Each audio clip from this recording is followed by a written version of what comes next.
बातमीचे प्रायोजक आहे अरमान एंटरप्राइजेस, ताज complex basement, Makka Masjid समोर, विजापूर बेस, सोलापूर। जे शिवाजी महाराजांच्या पुतळ्यात भ्रष्टाचार करू शकतात, आज त्यांचं काय बोलावं। आज एक 4 लहान वर्षाच्या मुलींवर जर अत्याचार होत असेल आणि लोकांना शेवटी रस्त्यावर उतरावं लागत असेल, तिथे कॉग्निझन्स घेतला जात नाही, FIR लॉन्च झाला जात नाही, पोलिसांवर प्रेशर आहे, हे जर सगळीकडेच महाराष्ट्रात होते, देशभरात होते, एक प्रकारची अनडिक्लेअर्ड इमर्जन्सी ही ह्या लोकांमुळे निर्माण झाली आहे। आज इलेक्शन व्हायला पाहिजे होते आपले, पण ते पण पुढे ढकलले। ह्यांचा नेमका प्लॅन काय? आता मी कुठेतरी ऐकते की महाराष्ट्राचे प्रेसिडेंट रूल आणणार आहेत, कारण का त्यांना सगळं मॅनिप्युलेट करायची वेळ आली आहे। कुठे नेऊन ठेवला? म्हणजे नेमकं काय घडतंय ह्या महाराष्ट्रात, या देशात? एवढी विकृत मानसिकता असणारे जेव्हा सत्तेत असतात, जेव्हा गुजरातमध्ये बलात्कार केलेल्या लोकांचा आपल्या देशाच्या स्वातंत्र्य दिनानिमित्त सत्कार आणि स्वागत केला जातो, जेव्हा आपल्या देशासाठी ऑलिम्पिक जिंकलेल्या मेडलची जी मुली आहेत, रेसलर्स आहेत, जेव्हा त्यांच्यावर अत्याचार केला जातो आणि त्यांच्यावर अत्याचार करणाऱ्या खासदारांचं जेव्हा स्वागत केला जातो, तेव्हा ह्या सत्ताधारी विकृत मानसिकतेचं काय म्हणावं?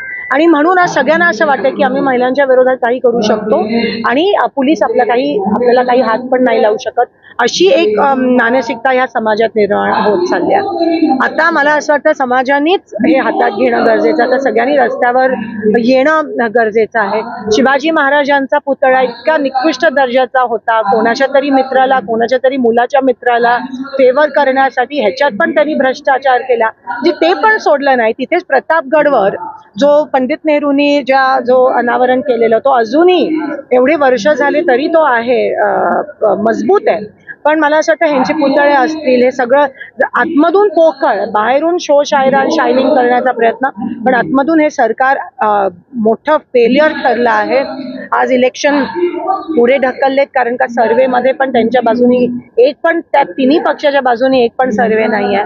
तर मला असं वाटतं की आता लोकांनी ठरवलंय आणि कितीही काही होऊ देत, मग तुम्ही कितीही योजना आणा, लाडकी बहीण आधी खालून देत होते, आता वरून देत आहेत, हा माझा आरोप आहे। आणि कितीही काही करू देत, पण आता लोकांनी ठरवलंय, पैसे घेतील, सगळं घेतील, पण शेवटी महाविकास आघाडीलाच मतं मिळणार आहे।